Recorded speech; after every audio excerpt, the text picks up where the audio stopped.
That's some statue. Who built it, you think? I do not know.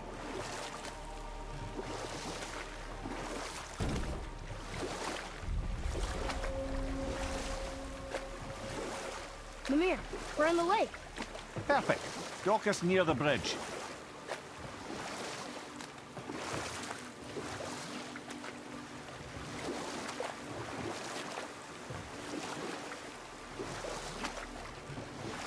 Mimir, you never did tell me why Freya spit in your face.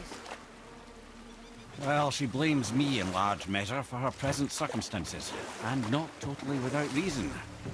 It all goes back to the long war between the Aesir and Vanir. Prior to that, wars for the Aesir were easily won, but the Vanir had proved their equal and exacted devastating damage. Both sides suffered tremendous losses, and for many of us, quite frankly, war was simply no fun anymore, but a rather senseless waste of precious life. Wouldn't you agree, brother? Precisely. Enough was enough. And at last, Odin's most brilliant advisor became determined to find a more enlightened path. He set about to broker a peace between the gods. It took some convincing, but ultimately Odin was persuaded to marry his deadliest enemy, a certain Vanir goddess, legendary not only for her fertile beauty, but her genius at the very Vanir magic that Odin had long aspired to master. Freya married Odin? What was in it for her? It was a sacrifice to protect her people, a selfless act of love. Truly, she deserves better than she got. But of course, there's more to that story.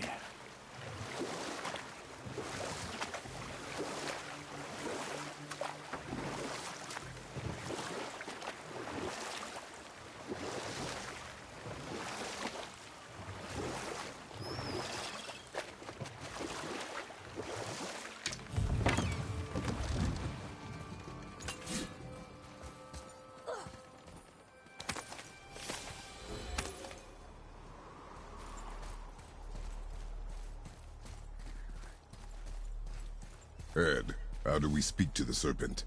There's a horn on a platform at the middle point of the bridge. Take me to it. Finally! That horn!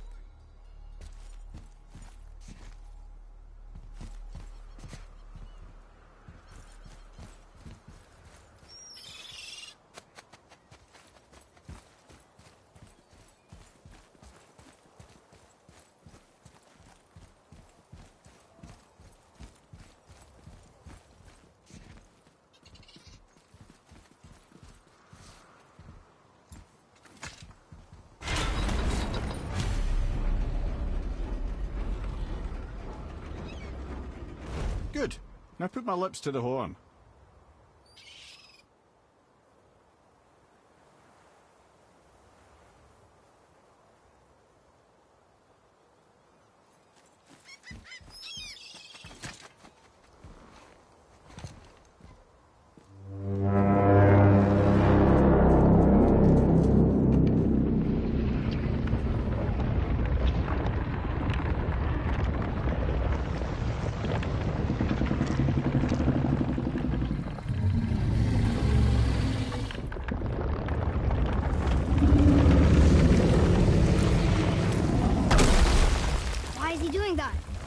Odin had that statue made in honor of Thor. And seeing as the world serpent absolutely abhors the fat dauber, he was probably sick of looking at it. But doesn't that hurt? Well, he and Thor have a bit of an unpleasant history between them. Or they will, anyway. So I guess waking up to see it was worse than the thought of lumps of solid stone passing through his gullet. You want me to ask him? No. Our only concern is Jotunheim. All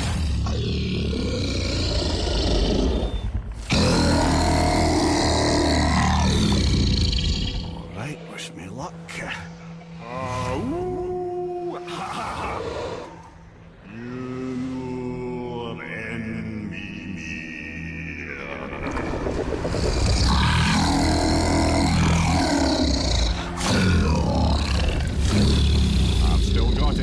He remembers me. Why you... Oh no, that's not right. Mokuno Huntunku. Oh,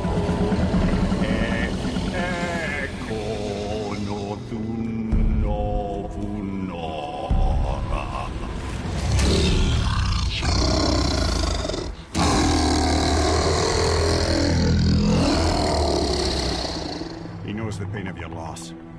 He will help you.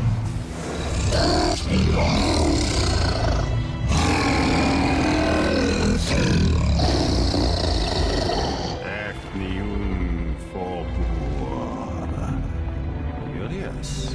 What is it? Oh, nothing to be concerned about. What is he doing? Making sure we're heading in the right direction. Listen closely now. We need two things to get us into the land of the giants. First, we need to learn the travel rune that opens realm travel to Jotunheim. Second, we need to carve that rune into the special gateway. That one on the peak where we first met you? Correct. Except the giants, in their infinite wisdom, saw to it that no ordinary chisel would do the job. Only the tip of a magical chisel opens that gate. Luckily, I know where it is, and it's not far. He looked kind of mad for a moment. Now that, you thought I said you were friends of Odin. You'll forgive me. Never spoken the ancient tongue sober.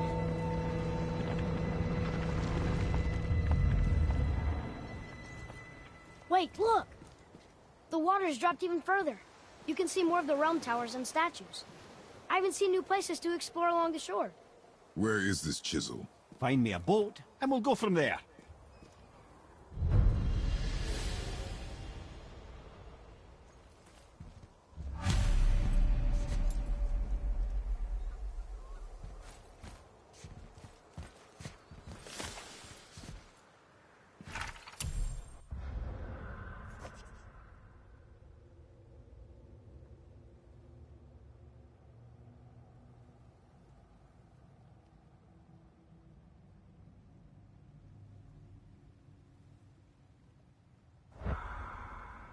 I don't think we should disturb Jormungandr without some reason.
So when we get to the boat, we can either look for that special chisel now, or go exploring for a little while. I'm happy with whatever you want to do.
Which way to the chisel?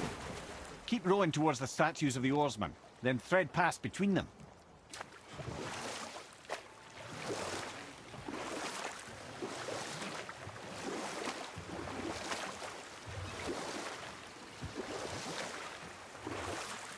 I can't believe Odin and Freya were ever married.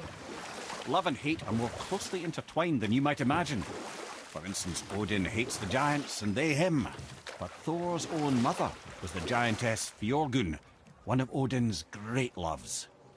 So Thor's half god and half giant? Weird. Once Fjorgun was gone, lonely ages passed for Odin. And as war with the Vanir raged, I could see what he really wanted beneath his bluster. And after no small amount of convincing, Freya agreed. For a while there, he really turned on the charm. He seemed happy. He seemed interested in making her happy. He granted her so many wishes I could scarcely recall them all. The peace held, and I truly believed all had worked out better than I could have planned. But Odin's true face showed itself again in the end. Oh, he won Freya's trust, and she taught him some of her Vanir magic, another choice she would live to bitterly regret. Sadly, despite his wise counsellors' best efforts to persuade him that peace was the only true path to stave off Ragnarok, Odin never let go of his obsession with Jotunheim. The taste of Vanir magic led him to new forms of experimentation and new levels of depravity.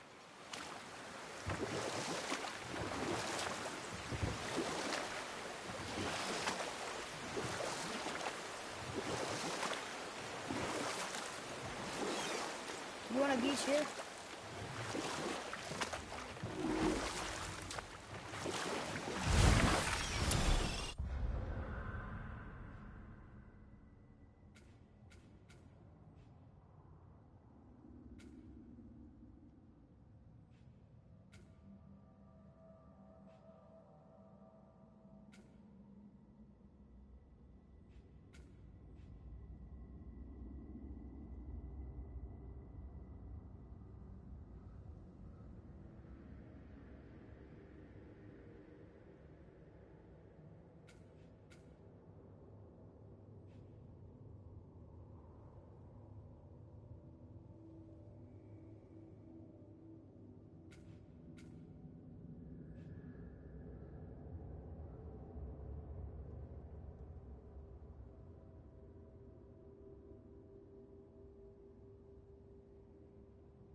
Ulfik, you were taken from this realm too early.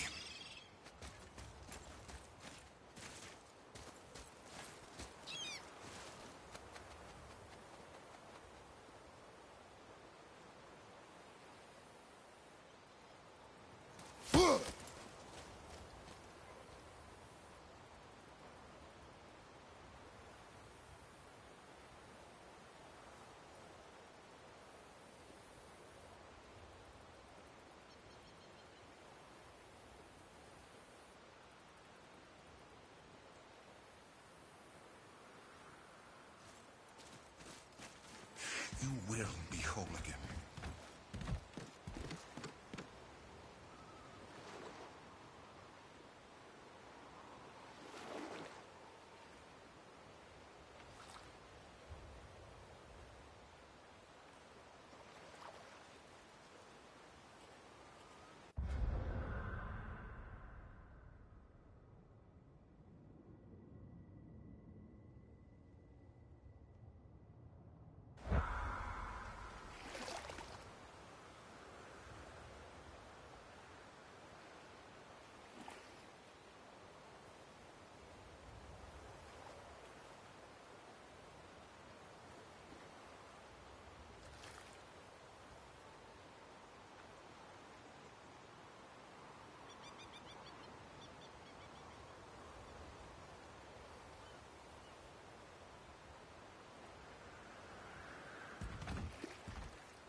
Good. The special chisel is ahead past this gate.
Watch your back!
You who walks among the living.